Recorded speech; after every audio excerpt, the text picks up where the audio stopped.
Chai with Chitra.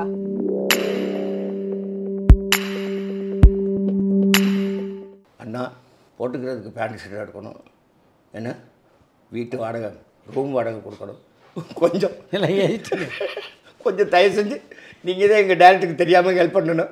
ப்ரொடியூசர்கிட்ட கண்டிப்பாக சொல்லிடக்கூடாது. லெட்டரில் எழுதி சத்தியம் சட்டை கொடுத்துட்டேன். அவர் படித்து பார்த்துட்டு கருப்பூசி பேச பார்த்துட்டு இதை என்ன பண்ணணும் அப்படின்னு கேட்டார். படிக்கணும்னு இவர் சொல்லணும், கிழிக்கணும் அப்படின்ட்டார். கேட்கலையே, சிரிப்பு அவருக்கு தாங்க முடியல. என்னை வந்து டேய் இப்படி ஒரு ஆளை பார்த்தது இல்லைடா, அடேங்கப்பா ரகசியமாக போஸ்ட் பண்ணுறியாடா, உனக்கு என்ன வேணும் செய்கிறேன் அப்படின்னு கூட. நான் வந்து டைரக்ஷன்லாம் பண்ணி முடிச்சுட்டு கொஞ்சம் வந்து பின்தங்கிய நிலைமையில் இருக்கும்போது ஒரு ஃபோன் அடித்து, என்னப்பா அவர் என் படத்துல எல்லாம் நடிக்கவே இல்லை, எனக்கு அந்த தாட்டும் வரவே இல்லை. அவர் பெரிய கமர்ஷியலாக இருக்கிறாரு, ஏன்னா நான் அந்த லெவலுக்கு இருக்கிறேன்னு எனக்கு புரியலை. அதனால வந்து நான் அதெல்லாம் இல்லை. யதார்த்தமாக ஒரு ஃபோன் பண்ணி இந்த மாதிரி ஹாஸ்பிட்டல் போகணும், கொஞ்சம் மருத்துவ செலவுக்கு பணம் வேணும் அப்படின்னு. எத்தனை மணிக்கு வர்றா, வீட்டுக்கு வந்துடு அப்படின்னா. வாங்க போங்க என்ன பேசுவார், எத்தனை மணிக்கு வர்றீங்க அப்படின்னாப்ல. நீங்கள் சொல்கிற டயத்துக்கு வரணும், அப்போ உங்களுக்கு எப்போ டைம் இருக்குன்னு சொல்லுங்கள், அந்த டயத்துக்கு நான் வந்துடுவேன் அப்படின்னாரு. அப்படி ஒரு மனுஷனையெல்லாம் பார்க்க முடியாது சார். வந்து ஒரு 10 மணிக்கு வர்றேன் சார் அப்படின்னு சொன்னேன். சரி வாங்க அப்படின்னாரு. ஒய்ஃபை கூட்டிகிட்டு நேரம் மெடிக்கல் செலவுக்கு ஹார்ட் கொஞ்சம் இது அட்டாக் அந்த மாதிரி இருக்குன்னு டாக்டர் சொல்லிட்டார். அதனால தான் ஃபோன் பண்ணேன். உடனே போகிறேன், போக விட்டு 20,000 கட்டு சார் டேபிளில். முதல்ல தண்ணியை எடுத்து கொடுத்தாருங்க சார், அப்புறம் பணத்தை எடுத்து கொடுத்தாருங்க சார். கிரேட். அதுக்கப்புறம் காஃபி சாப்பிட்டு தான் போகணும், சாப்பாடு வேணாக்கா டிஃபன் வேணாலும் ரெடி பண்ண சொல்கிறேன் அப்படின்னா இருக்கேன் சார். நானும் என் ஒய்ஃபும் போனோம். இப்படி ஒரு தர்மவான புண்ணியவான நான் உலகத்திலே பார்த்ததில்லை சார். அப்படி ஒரு இந்த கை கொடுக்குறது இந்த கைக்கு தெரியக்கூடாதுங்கிற லெவலுக்கு முதல்ல அவங்க என்ன எதிர்பார்த்து வர்றாங்களோ அந்த டேபிள் மேலே வச்சுட்டாரு சார். கண்ணுக்கு ஏற்ற மாதிரி நான் தர்றேன் தரல அப்படிங்கிற டவுட் நமக்கு வரக்கூடாதுங்க அப்படிங்கிறதுக்காக அவர் வந்து டேபிள் மேலே வச்சுட்டாருங்க சார். வந்து பார்க்கவும் அவர் பக்கத்தில் பணம் இருக்குனாக்கா நமக்காக இருக்குங்கிற மாதிரியான எண்ணம் வருமா இல்லைங்களா சார். அப்போவே முகம் எனக்கு மலர்ந்துருச்சுங்க சார். இதய துடிப்பு வந்து நார்மல் ஆகிடுச்சுங்க சார். ஹார்ட் அட்டாக் இருக்குதா இல்லையானே தெரியலைங்க சார். அது போன மாதிரியான ஃபீலிங்கே வந்துடுச்சுங்க சார். அந்த மாதிரி ஒரு மனுஷன் சார் சத்யராஜ் சார். ஏன் ஜனவரி 1க்கு அப்புறம் மணிவண்ணன்ட்டேருந்து விலகினீங்க? மணிவண்ணன் சார்கிட்ட வந்து பாலன் சொல்லிட்டு ப்ரொடியூசர் இருக்காங்களே, ஜீவபாலன் சாருக்கு வளையல் சத்தம்ங்கிற படம் வாய்ப்பு கிடைச்சது. அது வந்து மணிவண்ணன் சார்கிட்ட கால் சீட் கேட்டு அது முடியலை அப்படிங்கிறதுனால அப்படி வந்து ஒதுங்கினது தான் ஜீவபாலனுக்கெல்லாம் வாய்ப்புகள். அவர் வளையல் சத்தம் பண்ணார், தப்பு கணக்குன்னு பண்ணார். இப்போ அப்படி நைஸாக வந்து ஜீவபாலன் என்னை கூப்பிட்டுக்கிட்டாரு. அந்த டைமில் இங்கே அட்டன் பண்ண முடியலை. அப்போ நடுவில் வந்து நுழைஞ்சுக்குவோம். டேரக்டருக்கு வந்து எப்படின்னு கேட்டிங்கன்னாக்கா யார் யார் இருக்கிறா யார் யார் போகிறா அப்படிங்கிற மேட்டர்லாம் இல்லை. அவர் ஃபுல் கான்ஃபிடென்ட்டில் நம்மளால் எல்லாம் முடியும் அப்படின்னு ஸ்கிரிப்ட் இது வரைக்கும் எழுதி நான் பார்த்தது சார். மணிவண்ணன் சார் என்ன கையில் ஒரு பேப்பர் இருக்காது, ஒரே நாளையில் 3 ஷூட்டிங் அட்டன் பண்ணுவார். 3 ஷூட்டிங்லேயும் கேரக்டர் பார்த்தீங்கன்னாக்கா எடிட்டிங்கில் வந்து பார்த்தாக்கா எங்கடா அந்த மரத்துக்கு பின்னால் ஒளிஞ்சிருந்த ஷாட் எடுத்தேனே எங்கே தேடி கண்டுபிடிங்கடா, எடிட்டர் கட் பண்ணி போட்டிருப்பாரு. அப்படிங்க தேடுவோம் சார், ஃபிலிமாக எடுப்போம், எடுத்து பார்த்தாக்கா அந்த ஷாட் இருக்கும். அந்த லெவலுக்கு சார் அவர், அதாவது இப்படி ஒரு ஜீனியஸாக அதுக்கப்புறம் பார்க்கல, அதுக்கு முன்னாலேயும் நான் பார்த்ததில்லை என் லைஃப்பில். அப்படி ஒரு ஜீனியஸ் அவர். திடீர்னு வந்து ஏடா நேற்று ஒன்று சொன்னேன் செஞ்சியா அப்படின்னு. இல்லை கேசவனை போய் பார்க்க சொன்னேன் அப்படின்னு. பார்த்துறேன் சார். அப்போ போனேன் இல்லை சார் அப்படின்னு. சரி சரி நாளைக்கு போய் பார்த்துரு, நான் சொன்னது சொல்லிடு அப்படின்னு பாருங்க சார். என்ன காரணம்னாக்கா அவரே எல்லாம் முடியும் அப்படிங்கிறதுனால இந்த அசிஸ்டண்ட்டுக்கு என்னென்ன வேலையை இந்த செய்யணும் அப்படிங்கிற சமாச்சாரத்தில் மைண்ட்லேயே வச்சுக்க மாட்டேங்க சார். அவர் சேர்த்துக்கிட்டதுலேருந்து தர்மத்துக்கு தான் சார். அதாவது ஒரு அவருக்கு பணி செய்யணும், அவருக்கு உதவி செய்யணுங்கிறதுக்காக சார். அவர் நமக்கு உதவி செய்கிறார். அந்த லெவலில் தான் சார் அசிஸ்டண்ட்டுகளெல்லாம் அவர் வந்து அந்த கம்பெனியில் பேட்டா வாங்கியிருப்பேன், இந்த கம்பெனியில் பேட்டா வாங்கியிருப்பேன், 3 கம்பெனிக்கு இன்றைக்கி பேட்டா வந்துருப்பேன், ஜாலி தான் அப்படின்னு பாருங்க சார். ஏன்னா ஒரே நேரத்தில் 4-5 படத்தில் ஒர்க் பண்ண டேரக்டர்களில் ராமநாராயணன் சாரும் வந்து மணிவண்ணன் சார் தான். அந்த அசிஸ்டன்ட் டேரக்டர்கள் தான் வந்து இவ்வளோ தூரத்துக்கு நல்லா கலகலப்பாக இருப்பாங்க. சொல்ல மாட்டேன், ராமநாராயணன் சார்கிட்ட வந்து குமரேசனுங்கிறவரும் பாக்கியராஜ் சார்ட்ட வந்து மூர்த்திங்கிறவரும், டி ராஜேந்தர் சார்ட்ட வந்து செல்வம்ங்கிறவரும், மணிவண்ணன் சார்ட்ட வந்து ஜீவபாலன்கிறவரும், ஜனகராஜ் சார் வீட்டில் தேனாம்பேட்டையில் அவர் வீட்டுக்கு கீழே தான் குடியிருந்தாங்க. குமரேசன் தான் ராமராஜன், குமரேசன்கிறவர் தான் ராமராஜன், மூர்த்தி தான் பார்த்திவே. வந்து இவர் செல்வங்கிறது ஒரு இனிய உதயம் பண்ணார் விஜயன் சார் வச்சு வந்து அவர். இதோட ஜீவபாலன் சார். இப்போ ஜீவபாலன் சாரை இறக்கி விட்டுட்டு தான் எங்கே கொண்டு போய் இறக்கணும் டிரைவரு ஷூட்டிங் முடிச்சுனாக்கா நைட்டு பால் எதுவாக இருந்தாலும். இந்த ஜீவபாலன் சாரை இறக்கி விடும்போது டிரைவர் பிஸியாக இருந்தாருனாக்கா வேறு ஆர்டிஸ்ட்டை பிக்கப் பண்ணணுன்னாக்கா இங்கேயே இறக்கி விட்டுருவார். இப்படி நாங்கள் இறங்கி தேனாம்பேட்டையிலே இருந்து பழக்கமாகி போச்சு. தேனாம்பேட்டை பூக்கடையில் ஜனகராஜ் சார் வீட்டுக்கு கீழே. அப்போ ராமராஜன் சாரை அசிஸ்டன்ட் டைரக்டராக இருக்கும்போதே வந்து ஒரு ஹீரோ மாதிரி தான் சார் ட்ரெஸ் பண்ணுவார். அப்படியா? ஆமாம். பேண்ட் ஒயிட் பேண்ட் போடுவார், ஷூ மாட்டுவார். வந்து இவர் என்ன டேரக்டராக அசிஸ்டன்ட் டைரக்டரா அப்படிங்கிறது. நாங்களாம் ஈத்தரத்தனமாக தூங்கி விழுந்து 10 நாள் 15 நாள் முழிச்சு அவர் எத்தனை நாள் முழிச்சாலும் அத்தனை கூட அவர் பண்ணாலும் ஃப்ரெஷ்ஷாக இருப்பாருங்க சார். அவர் அப்போவே பார்க்கும்போது எங்களுக்கெல்லாம் வந்து ஒரு ஹீரோ பார்க்குற மாதிரி தான் இருக்கும். வந்துட்டு நிறையா பேர் சொல்லுவோம், நீங்கள் வந்து நடிக்கலாம் குமரேசன் அப்படின்ட்டு. இன்னும் சொல்லப்போனால் அவர் நானும் எப்படி அன்பாக இருந்தோங்கிறதுக்கு ஒரு உதாரணம் சொல்லப்போனாக்கா, வைகாசி பிறந்தாச்சில் என்னுடைய ஹீரோவுக்கு பேரே குமரேசன் தான் வச்சுருப்பேன். கிரேட். அவ்வளோ தூரத்துக்கு எனக்கு ஹெல்ப் பண்ணியிருக்காரு. நாங்கள் எல்லாம் அவ்வளோ அந்யோன்யமாக இருந்தோம். டீனர் போஸ்ட் ஆஃபீஸில் பக்கத்தில் கையேந்தி போனேன். நாங்கள் போனோம்னா எல்லாருக்கும் டிஃபன் போக்குறோம். அவர் தான் வசதியான அசிஸ்டன்ட் டைரக்டரு. வந்துட்டு எல்லாருக்கும் அவர் தான் காசு கொடுப்பாரு. வந்துட்டு எல்லாம் கையேந்தி எல்லாம் பசியாக இருவோம். வந்துட்டு அதனால் வந்து அப்போவே ஹீரோ மாதிரி இருப்பாருங்க சார். அந்த மணிவண்ணனை பொறுத்த வரைக்கும் ரொம்ப கோவக்காரர். ஆமாம். உங்களை வந்து கடுமையாக அப்போ திட்டிருக்காரா? இல்லை சார், அவர் வந்து நீங்கள் நினைக்கிற மாதிரி அவர் கோவக்காரரே இல்லை சார்.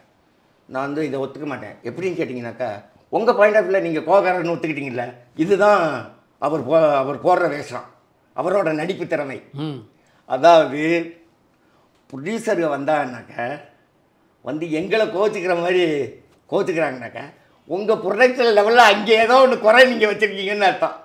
ஏதாவது செட்லையோ அல்லது இல்லையோ அல்லது மற்ற ஆர்டிஸ்ட்டு அவங்கள காம்ப்ரமைஸ் பண்ணுறதுக்காக அவங்கள ஏதாவது ப்ரொடியூசர் திட்டாக்கா மறுபடியும் கால் சீட்டு கொடுத்து வரமாட்டாங்களே அப்படிங்கிறதுக்காக அந்த டயத்தில் அசிஸ்டன்ட் டைரக்டர் யார் இருந்தாலும் சரி வந்துட்டு கொஞ்சம் கோபமான வார்த்தைகளை தடிமமான வார்த்தைகளை சொல்லி அப்படி சொல்லிவிட்டு அடுத்த நிமிஷம் நீங்கள் போக வேண்டி பார்த்தீங்கன்னாக்கா, ஏய் வாட டீ எடுத்துருவேன் உட்காரு, நீ உனக்கு எடுத்துகிட்டு போண்டியா, உனக்கு ஒன்று டேய் கொண்டு வாடா, ராதாகிருஷ்ணன் கொண்டு வா, ராதாகிருஷ்ணன் தான் பையன் பேர், அதுலாம் டைட்டில் ராதாகிருஷ்ணன் தான் சாப்பிட்றா அப்படிம்பாரு. அப்போத்தான் நம்மளாக புரிஞ்சுக்கணும், ஆகா ப்ரொடியூசர் சைடு அல்லது யாரோ பிடிக்காத மேனேஜர் அந்த சைடு அவங்களையெல்லாம் பேச முடியாதுக்கு தான் நம்மளை திட்டம். உண்மையிலே அவர் கோவக்காரரே இல்லைங்க சார். மணிவண்ணன்ட்ட வேலை செய்யும்போது மணிவண்ணனை பார்த்து நீங்கள் ஆச்சரியப்பட்ட விஷயம்னா எதை சொல்லலாம்? மணிவண்ணன் சார்ட்ட ஆச்சரியப்பட்ட விஷயம், அவர் சார் வந்து காலையில் நீங்கள் வீட்டுக்கு போனீங்கன்னாக்கா வாமிட் எடுக்கிற சத்தம் கேட்கும் பயங்கரமாக. வா ஊ பெரிய ராட்சசனோட இப்போ வந்து இந்த கேம்ஸில் சவுண்டு வந்து இல்லை குழந்தைய பார்க்கும்போது அது ஆ ஊ அப்படின்னு யாரோடைய சண்டை போடுற மாதிரி பயங்கரமாக சவுண்டு கேட்கும். என்னன்னாக்கா அவர் பல்லு வலிக்கிட்டு நாக்கு இது பண்ணிட்டு பார்த்தீங்கன்னாக்கா அந்த சவுண்டு ஒன்று கேட்கும். அது கேட்க விட்டு சாருக்கு உடம்பு சரியில்லை போல இருக்குது. ஐயோ ஐயோ இனிமேல் ஷூட்டிங்கே இருக்காது அப்படிங்கிற லெவலுக்கு பயமாக இருக்கும். கட் பண்ணால் சார் அப்படி வந்து ஸ்லிம்மாக வருவார். இப்போ சென்ட் கிண்டெல்லாம் அடிச்சுக்கிட்டு சும்மா ஃபேஷனாக உங்களை மாதிரி தான் ட்ரெஸ் பண்ணுவார். இப்போ டிசைன்லாம் நீங்கள் போடுறீங்களே இந்த டிசைனாக போடுவாருங்க சார். போட்டு அவருக்கு கார் வாங்குறது ரொம்ப பிடிக்குங்க சார். மாற்றி மாற்றி கார் வாங்குறது, வாட்ச் மாற்றுறது ரொம்ப பிடிக்கும். ட்ரெஸ்ஸை நல்லா பண்ணிக்கணும். பெர்ஃப்யூம்ஸ் வந்து அவர்கிட்ட வராத பெர்ஃப்யூம்ஸே இருக்காது. மெனக்கட்டு அவர்கிட்ட இதுக்காகவே வருவாங்க சார். சிங்கப்பூர் மலேசியாவில் இருந்தாலும் வந்துட்டு அந்த சமயம் ஃப்ரெஷ்ஷாக வருவாருங்க சார். நைட்டு வந்து 5 மணிக்கு பேக்கப் சொல்லுவாருங்க சார்.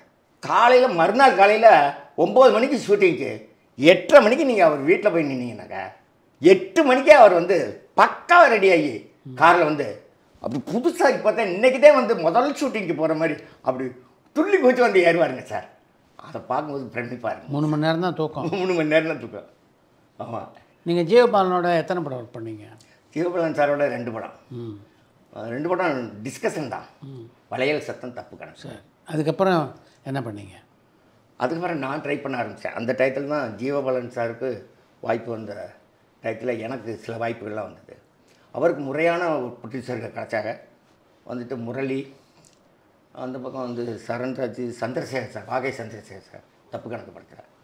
அதெல்லாம் போட்டிருந்தார் பக்காவாக கமர்ஷியலாக.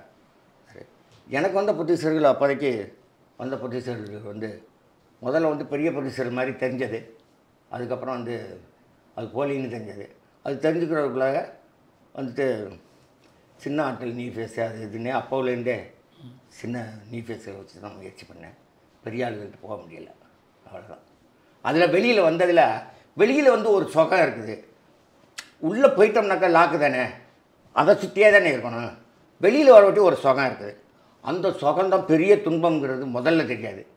முதல்ல விடுதலையாக இருக்கும் அப்படிங்கிற மாதிரி ஃபீல் இருக்கும். அப்புறம் பார்த்தா அது எவ்வளோ பெரிய சுமைன்னு, அதுதான் சுகமான சுமைங்கிறது. அந்த சுமை அது இப்போ வயிற்றில் இருந்து பசி பட்டினியில் இருந்து அடிப்படை தேவைகளுக்கெல்லாம் பெரிய காய்ச்சலாக போயிடும். அதுக்கப்புறம் வந்து நிறையா முயற்சிகள், நிறையா படையெடுப்புகள். எங்கெங்கே பணக்காரர்கள் இருக்காங்களோ இன்கம் டேக்ஸுக்கு தெரியுதோ இல்லையோ இந்த அசிஸ்டன்ட் ஆர்டிகளுக்கு கேட்டாங்க கரெக்டாக தெரியும்.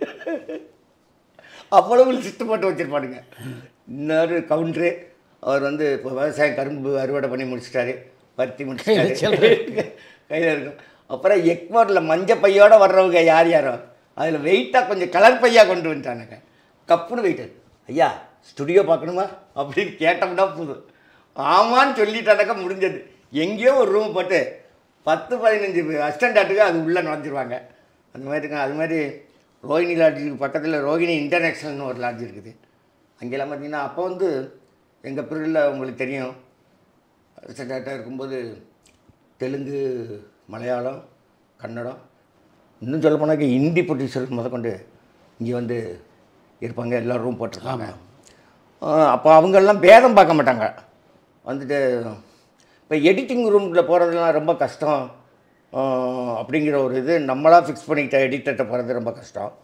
ஆனால் வந்து எடிட்டிங் ரூமுக்குள்ளே வந்து தெலுங்கு படம், கன்னட படம் அப்படி தான் வந்து ஜெயம் ரவி சாரோட அப்பா மோகன் எல் கேசவன் சார் ரூமுக்கு பக்கத்து ரூம் தான் வாகினி ஸ்டுடியோட.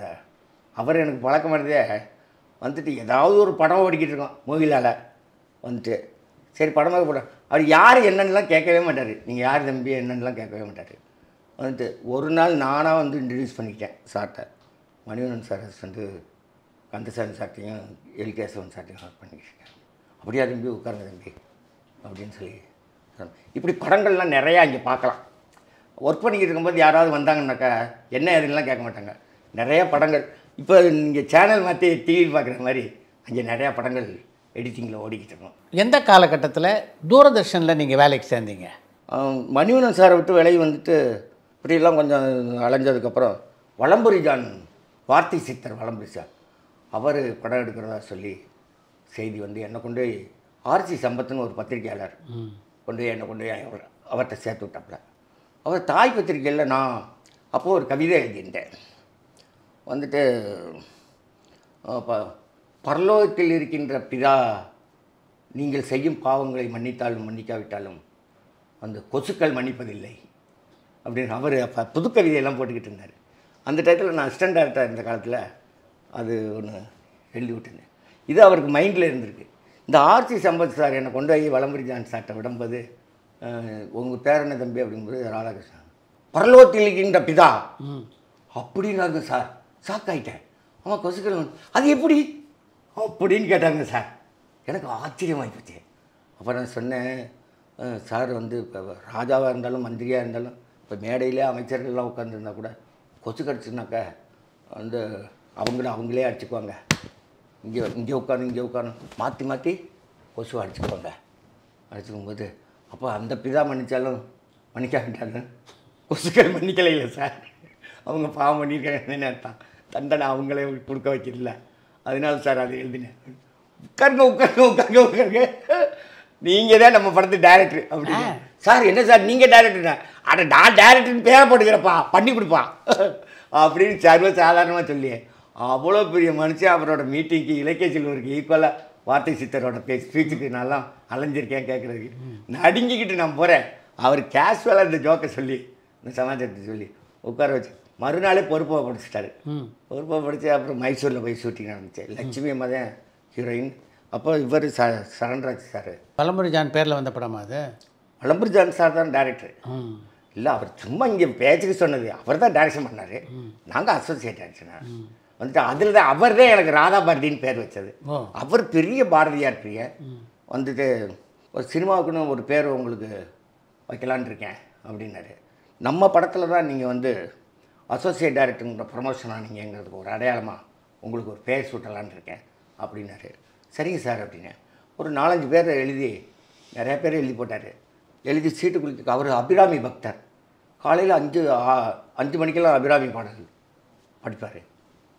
அவர் பிள்ளைங்க மகள்கள் அவங்களுக்கு கூப்பிட்டு ஒரு சீட்டு எடுக்க சொன்னார். அதில் பார்த்தீங்கன்னாக்கா ராதா பாரதின்னு வந்தது. மறுநாளே தினத்தந்தியில் விளம்பரத்தில் அந்த விளம்பரம்லாம் வச்சுருக்கேன், வந்து காட்டுறேன். அந்த ராதா பாரதின்னு பெருசாக போட்டு வளம்புரிஜான் சாருக்கு பக்கத்தில் முதல்ல வந்தது அது அந்த காலங்கிற படம். அருமை. அது மைசூரில். அந்த படத்தில் லக்ஷ்மியோட பணியாற்றிய அனுபவம் எப்படி இருந்தது? நல்லா இருந்தது. பெரிய சீனியர் ஆர்டிஸ்ட்டு. அது போக இவங்களையெல்லாம் நேரில் பார்க்க முடியுமா, பேச முடியுமா அப்படிங்கிற காலகட்டம். அப்போ மணிவண்ணன் சார்கிட்ட ஒர்க் பண்ணிக்கிட்டு இருக்கும்போதே நிறையா படங்கள் வந்து 24 மணி நேரம் படமே வந்து லக்ஷ்மி அம்மா வீட்டில் ஷூட் பண்ணியிருக்கோம். அதுவே பிரமிப்பாக இருந்தது எங்களுக்கு, எனக்கு வந்துட்டு. அப்புறம் அங்கே ஒரு தடவை 2 தடவை பார்த்துருக்கேன். இப்போ வளம்புரிஜான் சார் போய் லட்சுமி அம்மாவுக்கு கதை சொல்ல சொன்னார். அது நேராக அந்த வீட்டுக்கு போய் அவங்கள பார்த்து பேசும்போது பழைய படங்கள்லாம் ஞாபகத்துக்கு வருது, கை காலெலாம் நடுங்குது வந்துட்டு. அந்த அம்மா ஈஸியாக வந்து உட்காரு தம்பி, இந்தாங்க தண்ணி சாப்பிடுங்க, டீயா காப்பியா உங்களுக்கு என்ன வேணும் சொல்லுங்கள், டிஃபன் சாப்பிட்றீங்களா அப்படின்னு ரொம்ப கேஷுவலாக பேசி நம்மளை வந்து அந்த அவங்க இதமாக பழகுற லெவலுக்கு நம்மளை ஆக்குறாங்கிறது நல்லா தெரிஞ்சது. அந்த லெவலுக்கு பேசினாங்க. வந்துட்டு ஒர்க்கெல்லாம் பண்ணது ரொம்ப பிரமிப்பாக இருந்தது. இப்போ தூர்தர்ஷன் நீங்கள் போனது வந்து வலம்புரிஜான் படத்துக்கு அப்புறம் தானே? ஆமாம், அதுக்கப்புறம் தான். உதவி இயக்குனர் அதுக்கப்புறம் வாய்ப்பு வரலையா உங்களுக்கு? ஆமாம், அந்த படம் அப்படியே இழுத்துக்கிட்டு போயிடுச்சு. அதுக்கப்புறம் வந்து டிவியில் இது ரேடியோவில் வந்து எங்கள் அப்பா ரேடியோ கேட்குற பழக்கம். எங்கள் அப்பா ரேடியோ கேட்டுக்கிட்டு இருக்கும்போது தூர்தர்ஷனில் ஆள் எடுக்கிறாங்க அப்படின்னு சொல்லிட்டு விளம்பரம் வந்தது. அப்பா சொன்னாங்க, ஏப்பா இதுக்கு ஒரு அப்ளை பண்ணிட்டு வந்தேன் அப்படின்ட்டு. சரிங்கப்பா அப்படின்னு சொல்லிட்டு இப்படி கடத்திக்கிட்டு இருந்தேன். அப்பாவே போய் அப்ளிகேஷன்லாம் வாங்கிட்டு வந்தேன். அவங்களே போய் எங்கள் தாயாரை நாங்கள் ஆத்தான்னு சொல்லுவோம், அம்மானு கூப்பிடுறதுக்கு பதிலாக கிராமத்து வாசியெல்லாம் ஆத்தான்னு போவோம். எங்கள் ஆத்தா சொல்லி எங்கள் அப்பா போய் வாங்கிட்டு வந்துட்டாங்க. வாங்கிட்டு வரட்டே அதை ஃபுல்லாக பண்ணி கொண்டே கொடுத்துட்டு மட்டும் வந்துருப்பா அப்படின்னாங்க. கொண்டே கொடுத்தேன். அங்கே வந்து பாருங்கள், இப்போ பூர்வ ஜென்ம புண்ணியங்கிறது இதுதான். இது வந்து உண்மைங்கிறத நான் வந்து நிரூபிக்கிறேன். குலதெய்வம் ராஜகோபால் சார் வந்து எங்கள் ஊர் கண்டாரமணிக்கம். அவரை வந்து எங்கள் அப்பா சென்னையில் தான் இருந்தாங்க. அப்போ சென்னைக்கும் கிராமத்துக்கும் வரப்போக இருக்கும்போது அவரோட டேலண்ட்டு பார்த்து சென்னைக்கு கூட்டிகிட்டு வந்து பாகவதர் பழக்கங்கிறதுனால பாகவதத்தை ஒரு போகிற லெவலுக்கு எங்கள் அப்பா பண்ணி விட்டுருக்காங்க குலதெய்வ ராஜா ஐயாவை. அவருடைய மகன் தூர்தர்ஷனில் இருக்கார், சவுந்தர்னு பேர். வந்துட்டு தம்பி நீங்கள் யார் என்ன இந்த அப்ளிகேஷன் கொடுக்க போகும்போது க்யூவில் நிற்போம்ல, அப்போ அப்படி விசாரிச்சுக்கிட்டு அவங்களாம் அங்கே ஒர்க் பண்ணிக்கிட்டு இருக்காங்க. தேவாசாதம் இவங்கெல்லாம் ஒர்க் பண்ணிக்கிட்டு இருக்காங்க. நல்லா அதுக்கப்புறம் ஜூனியர் தான். தேவா உங்களுக்கு முன்னாடியே இருக்காங்க, அவங்க சீனியர். அப்போ போகும்போது இந்த சவுந்தர் சார் வந்து ஒவ்வொருத்தரையாக சும்மா விசாரிப்பாங்கல்ல போகும்போது வரும்போது, எந்த ஊருப்பா என்ன சார் இப்படின்னு என்கிட்ட எல்லாத்தையும் மாதிரி என்கிட்ட ஒரு வார்த்தை கேட்டார். நான் டப்புன்னு கண்டரமாணிக்கம் அப்படின்னு. கண்டரமாணிக்கமா அப்படின்னு இல்லையா, அது ஒரு சின்ன கிராமம், அது இவ்வளோ பெரிய இடத்துல இருந்து ஒரு மனுஷன் இப்படி கேட்குறாரு. யோ எங்கள் அப்பா பிறந்தவரியா அப்படின்னாரு. எப்படி சார் குலதெய்வ ராஜாவில் இருக்காருல்ல நடிகர், அவரோட மகன் தானா, எங்களுக்கு புரியும் கண்டரமாணிக்கம் தான் அப்படின்னு சொல்லிவிட்டு நான் இந்த மாதிரி மாணிக்கம் பிஆர் மாணிக்கம் மகன். யோ மாணிக்கையோட பையனா, எங்கள் அப்பாவை கூட்டிகிட்டு வந்தது உங்கள் அப்பா தாயா அப்படின்னு சொல்லிட்டு என்ன விஷயம் அவங்க இந்த மாதிரி அப்ளிகேஷன் டக்குன்னு அப்ளிகேஷன்லாம் பார்த்து சில தவறுகள்லாம் இருக்குது, கரெக்ஷன் பண்ணிக்கவா பண்ணி கொடுங்கண்ணா அப்படி அவரே கரெக்ஷன் பண்ணி கொடுத்துட்டாரு. இன்டர்வியூக்கு எனக்கு அழைப்பு வந்துடுச்சு. இந்த பூர்வ ஜென்ம புண்ணியம் அப்படின்னு சொல்கிறாங்களே, முன்னால் விதைச்சது பின்னால் வந்து நல்லது வச்சா நல்லது அறுவடை பண்ணலான்னு எங்கள் அப்பா விதைச்சது. எங்கள் அப்பாவோட மகன்னா குலதெய்வ ராஜாவள ஐயாவோட மகன் அவர் சவுந்தரன். அவர் எனக்கு வந்து இந்த உதவியை செய்கிறாரு. அதில் நான் தப்பாக ஃபில்லப் பண்ணியிருக்கேன், அதை ரைட் பண்ணி ஃபில்லப் பண்ணிட்டாரு.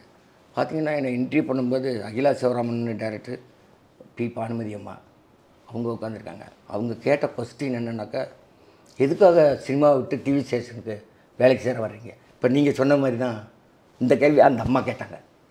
அப்போ நான் சொன்னேன், அப்போ வந்து கோல்டன் ஸ்டுடியோலாம் குடோனாக மாறிக்கிட்டு இருந்துச்சு.